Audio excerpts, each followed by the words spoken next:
And we turn to a political storm over the government's backing of a now bankrupt energy company.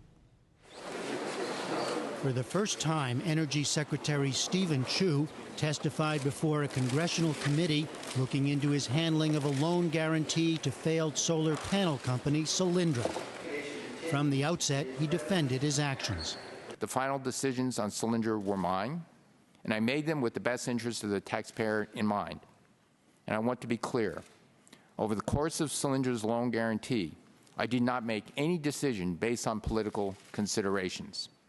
My decision to guarantee a loan to Solyndra was based on the analysis of experienced professionals. Solyndra had been touted as an example of the country's green technology future. Secretary Chu was on hand in September of 2009 as Vice President Joe Biden appeared before company employees via video link announcing a loan guarantee for Solyndra under the new federal stimulus law. Good to see you, Pete. John there. John. 9 months later, in May of 2010, President Obama toured the company in Fremont, California. In all, Solyndra received more than $500 million in federal aid.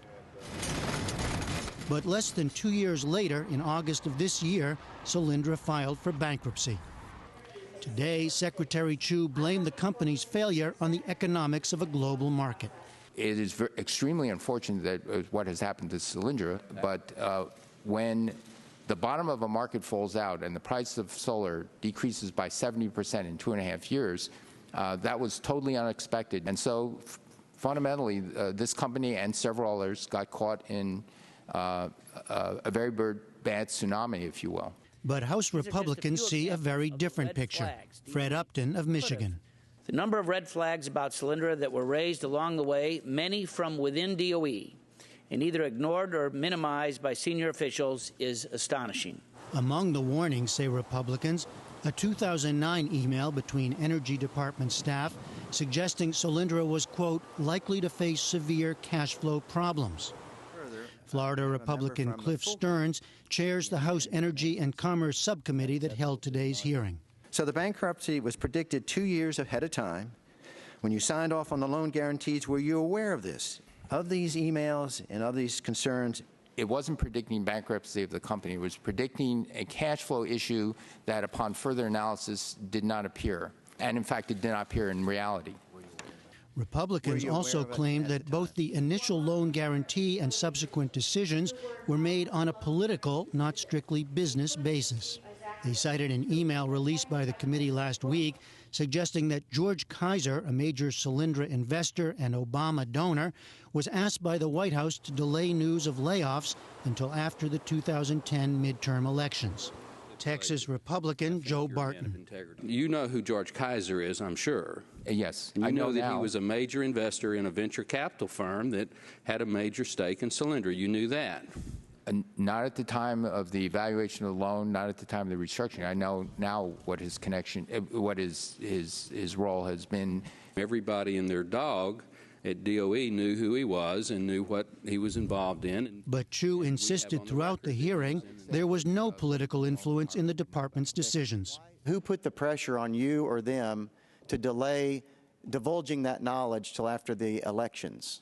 There was no pressure. I was not part of that decision, and I certainly would not have been in favor of that decision. For their part, Democrats on the committee charged Republicans were playing politics. Henry Waxman of California. All of these records show that the decision to award a loan guarantee to Solyndra was based on the merits, not political considerations. It's time for House Republicans to stop dancing on Solyndra's grave and start getting serious about energy policy. Chu was also repeatedly pressed on why he approved a restructuring of Solyndra's loan that allowed two private investors to be paid off before taxpayers. We had two choices. We either had to stop the loan, which would make Solyndra go into immediate bankruptcy because with a half-empty factory, half-completed factory, or we could say we can continue on the contract of the loan, which was to build this factory. Once the factory was complete, there was Solyndra would have a fighting chance of continuing, or it could offer that factory sale as a whole unit. Throughout today's hearing, Chu stressed that helping Solyndra was just part of a larger energy strategy. The stakes could not be higher for our country. When it comes to the clean energy race, America faces a simple choice: compete or accept defeat. I believe we can and must compete. The subcommittee is adjourned. And the Energy Secretary also said he continues to have the backing of the White House. The Solyndra story has also prompted some big questions in its wake. Should the government help spur or back certain kinds of energy companies, and can it do it well? We explore that with Eileen Clausen, president of the Center for Climate and Energy Solutions, which works to inform energy and environmental policy, and Robert Bryce, senior fellow at the Manhattan Institute and author of Power Hungry: The Myths of Green Energy and the Real Fuels of the Future. Eileen Clausen, I'll start with you. Critics of what's happened at Solyndra, and we heard it from Republicans today, they say this is a story that shows that government's inability to know when to invest and how to do it well in these kinds of technologies. I think of all of the loan guarantees that were given under this program, which I should point out were the law supporting it was signed by a Republican president, George Bush, and a Republican Congress. But that aside, I think it's important to note that there are 2, I think, out of 38 that are in this kind of condition, one of which went bankrupt and one of which I think is very close to it, not nearly all. So a couple of mistakes, yeah. You think there's a case to be made for this kind of investment? I do. I think this is not the kind of thing that venture capitalists are going to do because the time frames are very long and because the capital requirements are very large. If we are going to move to a clean energy future, I think there is a real role for government here. Robert Bryce, what lesson do you draw from this Solyndra story so far? Well, I think that if you look at Solyndra and you look at the loan guarantee program in general, I think that it is clear that there needs to be some reform. Look at the Shepherd's Flat wind project in Oregon. It was a subject of a White House memo that was published last year, was written last year by Larry Summers, Carol Browner, talking about the subsidies that were being given to the project developers. One of those project developers, or the main one rather, is General Electric. It's a $2 billion project, about 800 megawatts of wind capacity, and yet the government provided a $1 billion loan guarantee to General Electric, which has a market capitalization of $170 billion and is one of the largest financial services companies in the world. Further, once the project is completed early next year, GE and its partners, who include Google and Sumitomo, will get a $490 million cash grant. This is not the proper role of government, and I think in that case, it's clearly just the worst kind of corporate welfare. So the lesson you draw is the government should just not be in this kind of business, whether it's solar technology, any of the energy sectors? Well, look, if I were Energy Secretary, I would say let's have fair field, no favor. Let's eliminate all subsidies and let all these different sources compete on their merits. But I think what the problem with the solar business and the Obama administration is being pilloried now for Solyndra, but in all of this, we've forgotten the issue of scale. The U.S. gets at least 7,000 times more energy from hydrocarbons as it does from all solar. So I think we're paying attention largely to the wrong source right now. And Eileen Clausen, you'd say this is precisely the source we should be paying attention to, and therefore the government should be involved? Exactly. I mean, if you look at the power sector, and I'm sure Robert Bryce has done that, you would know that over the next 20 or 30 years, we're going to be replacing almost all of the existing fleet.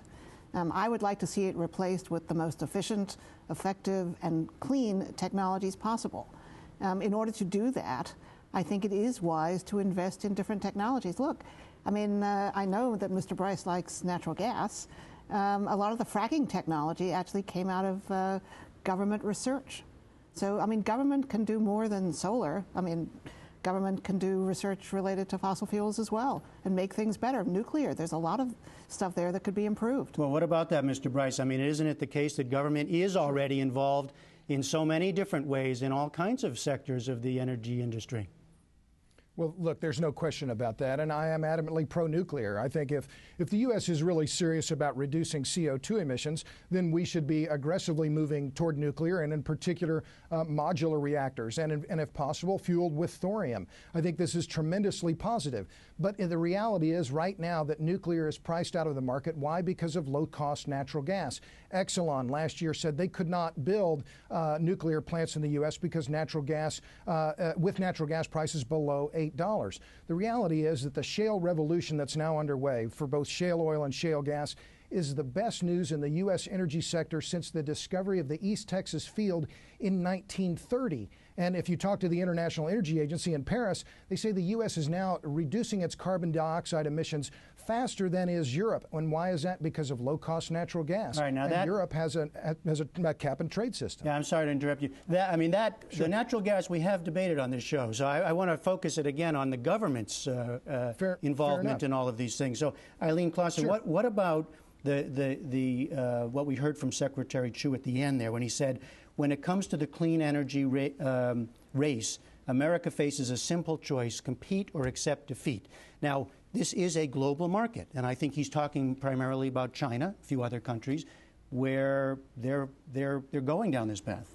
There's no question about it, and they're doing it in a very direct way. I mean, there are subsidies, there's government policy to really support clean energy, and I'm not saying that we should do what China is doing, but I do think it is a competition.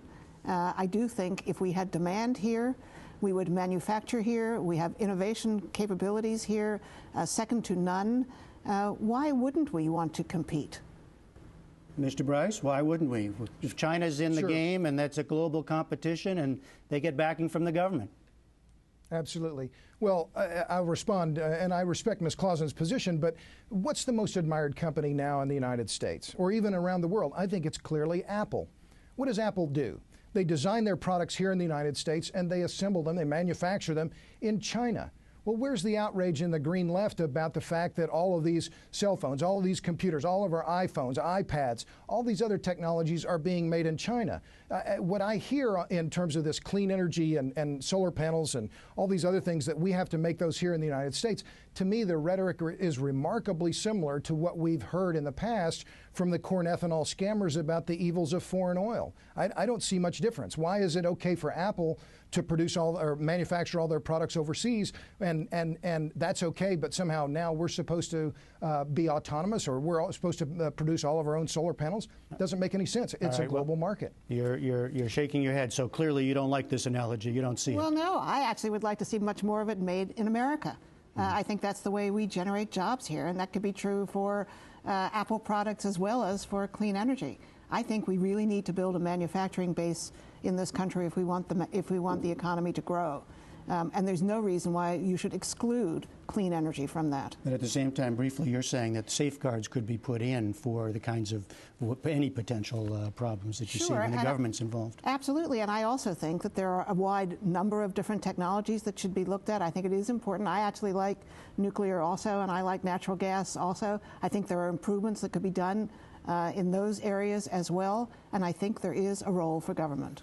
All right, we will have to leave it there. Eileen Clausen, Robert Bryce, thank you both very much. Thanks, Jeffrey.